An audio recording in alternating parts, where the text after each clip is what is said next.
como equilibrar o binômio entre a necessidade da economia, a volta da economia e a necessidade do isolamento social. A saúde pública versus a economia. Como harmonizar isso? Essa pergunta foi um inscrito que fez aqui no canal, num dos vídeos que eu falava sobre uma das ações do governo. Eu vou procurar, nesse vídeo aqui, trazer alguns elementos de reflexão sobre esse tema. O ponto de partida para essa reflexão é que você entenda o seguinte. Eu vi esses dias, eu estou analisando aquele vídeo do Bolsonaro da reunião, quero comentar aqui no canal. Eu vi que num dos momentos o Paulo Guedes fala assim, nós não vamos mais dar dinheiro, porque nós não temos dinheiro, porque nós isso, porque nós aquilo. E ele está se referindo, quando ele fala isso, ao dinheiro da União, à verba da União. Porque os municípios têm verba, arrecadam verba.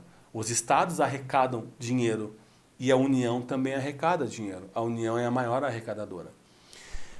Mas eu quero começar esse vídeo lembrando a você uma coisa. Você só deixa 1/3 de tudo que você ganha na mão do Estado para que esse 1/3 volte. Esse dinheiro, ele é seu, ele é meu. Você só colocou lá 1/3 do que você ganha em todos os impostos que você paga, em todos os tributos, porque você espera que isso volte em infraestrutura, em saúde, em educação, em segurança, em tudo mais. Agora, nós vivemos uma pandemia. E esse dinheiro agora precisa voltar em forma de auxílio para as pessoas, para a economia, em meio à pandemia. Então, só achei importante lembrar isso, porque você não pode esquecer que esse dinheiro que está lá, ele é seu. O ministro da Economia, sim, o ministro da Economia, o presidente, que você escolheu, ok, mas o dinheiro que está lá, você colocamos lá para que ele voltasse. Então, isso é uma coisa muito importante para a gente iniciar essa conversa. E o outro ponto importante é a gente compreender que quando a gente fala em economia, a gente tem que pensar que assim, cada setor da economia tem uma realidade específica. E dentro desse setor, ele tem níveis, pessoas, organizações que são mais representativos, mais fortes, novos entrantes, eventualmente empresas que atuam com nichos específicos. Por exemplo, os clássicos setores da economia, setor primário, secundário, terciário, e a doutrina trata há algum tempo do setor quaternário. Primário é aquele que trabalha com o agronegócio, a extração de minerais, por exemplo. Secundário, o industrial, manufatura. Terciário, aquele que você pensa, quando você pensa em fim do isolamento social. As lojas, os restaurantes, o turismo, os hotéis. Esse é o terciário. O quaternário é um entendimento de parte da doutrina que fala sobre os setores vinculados à tecnologia, a serviços de tecnologia, telecomunicação. Cada um desses setores tem uma realidade distinta. Dentro do setor primário, que é o maior setor, o responsável pela maior fatia do produto interno bruto do país, nós temos, eventualmente, as pessoas que trabalham com a produção rural em caráter de economia familiar. Pequenos produtores, muitos ligados a cooperativas. Na verdade, esse foi o setor do agronegócio o menos afetado. Porque, sim, continuam abastecidos os mercados, as vendas, tudo. E isso é bom, legal. Mas as formas de ajudar esse setor, e isso é muito importante, são diferentes das formas de ajudar o segundo setor, que é o setor da indústria. O Brasil não é um país industrializado. Se você pensou isso, você está errado. O Brasil tem poucas indústrias e indústrias fracas. Na verdade, o Brasil tem muita indústria pequena. Sempre quando pensa em indústria, as pessoas costumam pensar em grandes, né? GM, Renault, Nissan, né? E que não são indústrias brasileiras, diga-se de passagem. Mas tem muita fábrica pequena. Cara que produz rolamento, sei lá, parafuso, entendeu? Indústria de plástico, tem muita indústria pequena. E muita indústria que emprega, sei lá, 100 pessoas.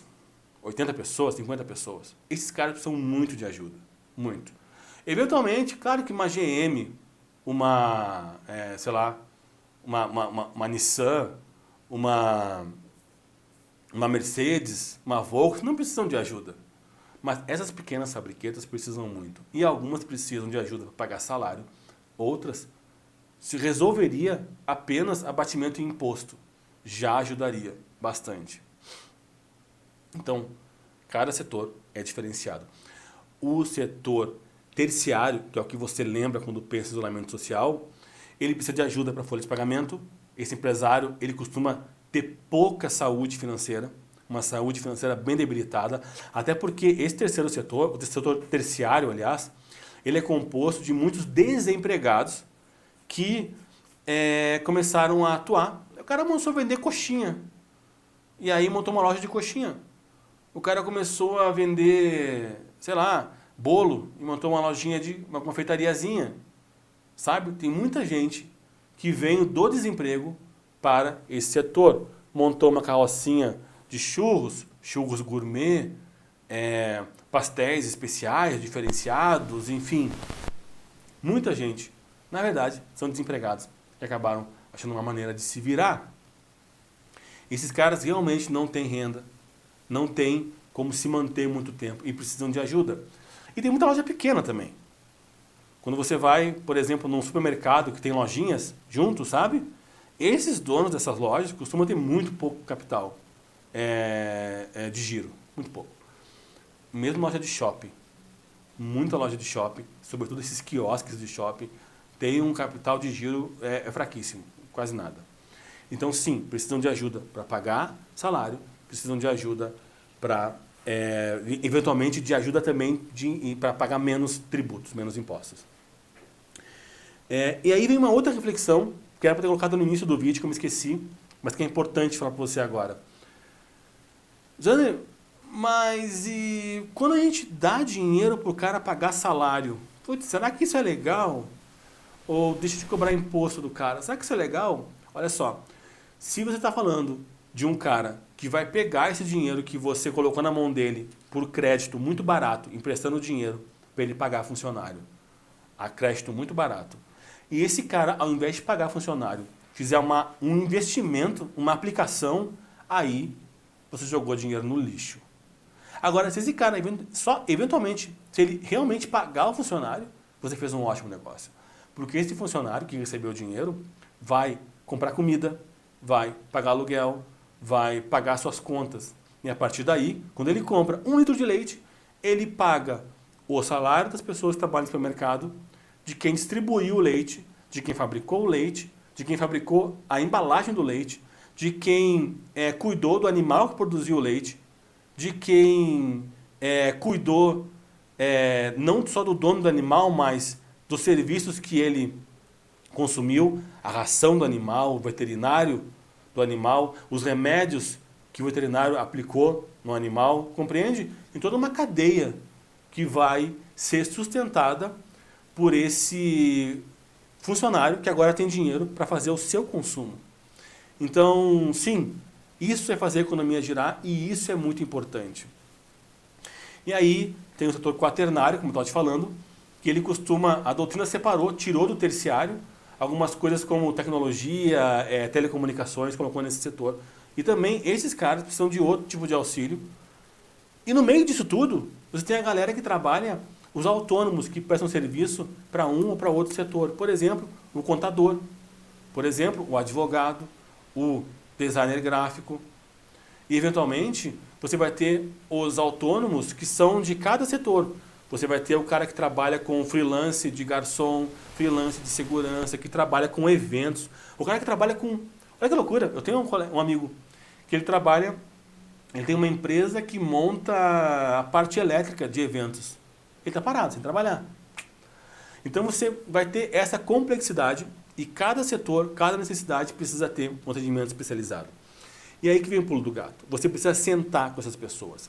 Ter uma equipe técnica, sentar com representantes de cada um desses setores e discutir com esses técnicos quais são as saídas para poder salvar os setores, os empregos, a economia de cada um dos setores. Porque alguns precisam de dinheiro, sim. Outros de redução de impostos. Outros de dinheiro e redução de impostos. E muitos, sobretudo no setor terciário, precisam de consultoria.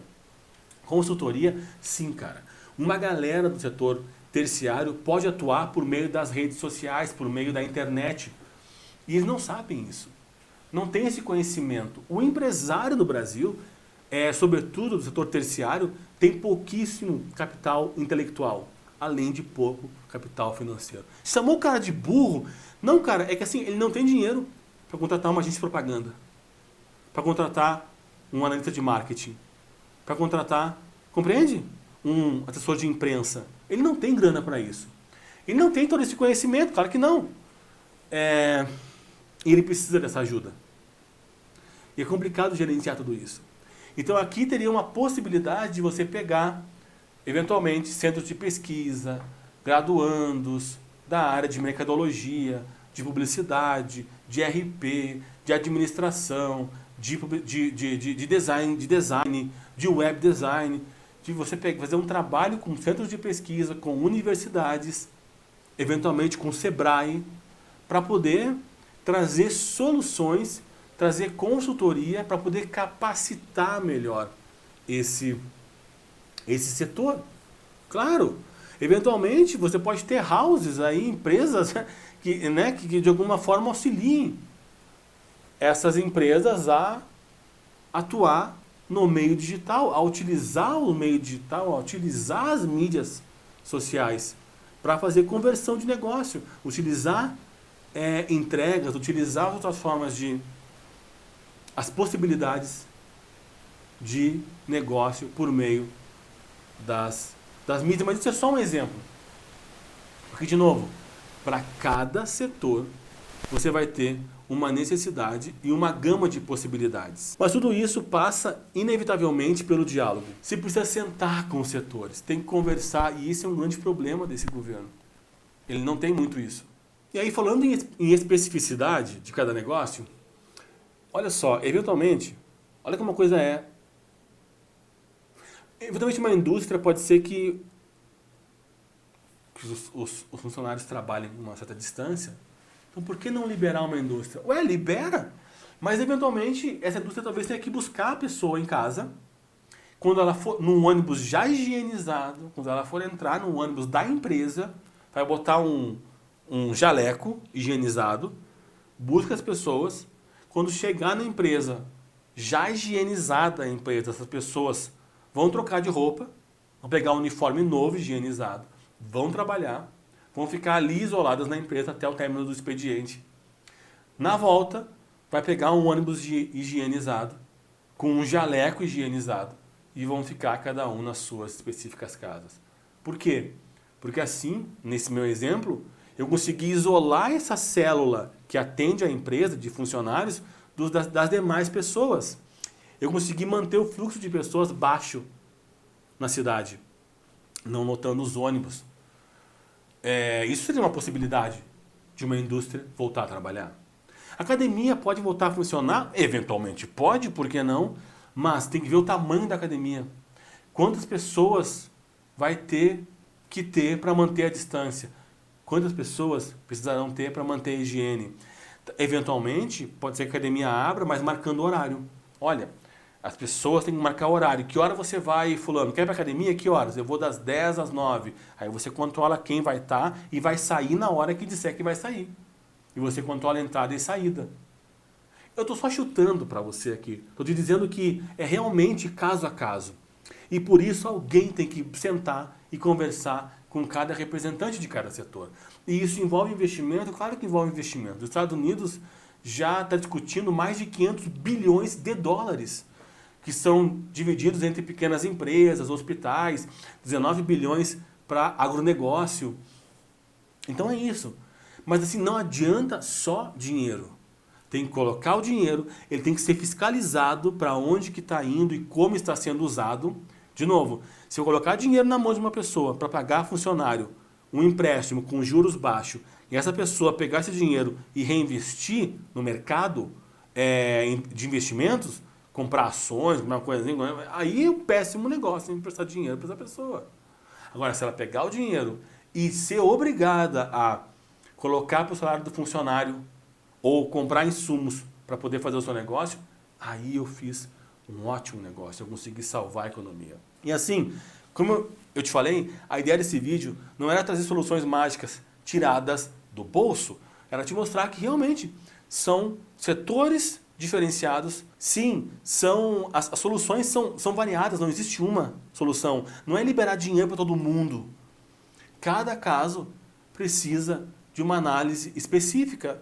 Eventualmente, alguns podem ser liberados e mesmo assim precisar de auxílio, subsídio eventualmente para impostos sobre insumos, ou de empréstimo com juros baixos.